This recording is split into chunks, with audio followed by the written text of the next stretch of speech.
The Box Dimension. The Club Penguin Box Dimension theme song is a whopping 35 seconds long, which is pretty short by music standards. So you would think it'd be one of the easier songs for me to create on Club Penguin, but not so.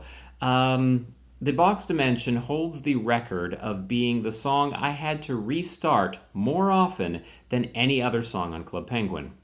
In March 2009, I was approached by the Club Penguin party team, and they said, we want to do April Fools this year, and we're going to have the cardboard boxes back from 2007.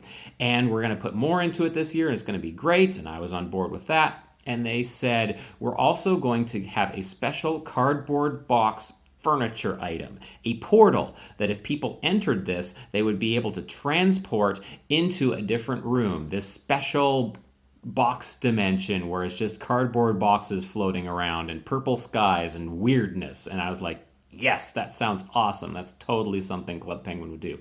And so, great. And I asked the party team, what should the box dimension sound like? And they responded with, they didn't know. Do you know what a box dimension should sound like based on that description? I didn't know either, but it was my job to figure it out. So I had to do a lot more exploration than I would with most songs that are based on real-world locations, because this was a place that no one had ever seen before. What you're about to hear now are all of the failed attempts that I did before I got to the real one.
after 5 failed attempts, one of which was apparently so bad that I didn't even bother rendering out the audio file, I was kind of at the end of my rope trying to figure out what is this place supposed to sound like. None of these are working properly.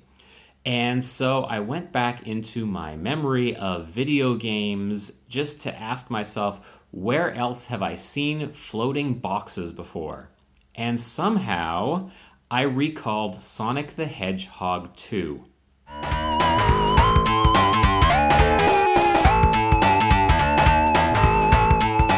In the 6th stage of Sonic the Hedgehog 2, you have areas where there are these wooden crates that just move around and are hazards for Sonic, that just sort of float there for no apparent reason other than to crush you. And for some reason, this kind of connected in my head with floating cardboard boxes, and so I said, okay, let's just take that as inspiration. Maybe that'll sound cool. And so that's what we did.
If you're still here, you'll probably be interested in one more story. So, here is the story of how cardboard boxes became associated with April Fool's Day on Club Penguin. Club Penguin had its first April Fool's Day party in 2006, and there were a few things that were just kind of wacky in the world, but not much changed because I was one of the only artists working at the time, and I was the only artist at the time working on parties. And so there just wasn't much time or resource to get things done. Fast forward a year to 2007, and now Club Penguin has like 10 artists or something like that working. There was a lot larger of a team, so large in fact that we were starting to go our separate ways. Some artists were working exclusively on parties, some were working exclusively on items, there were some that were exclusively mini-game artists, and we were kind of getting into our own little specialized silos. And I, as the art lead at the time at Club Penguin, said, hey, let's have all the artists collaborate on a single party, because we'd never really properly done that before, at least not when the art team was that size.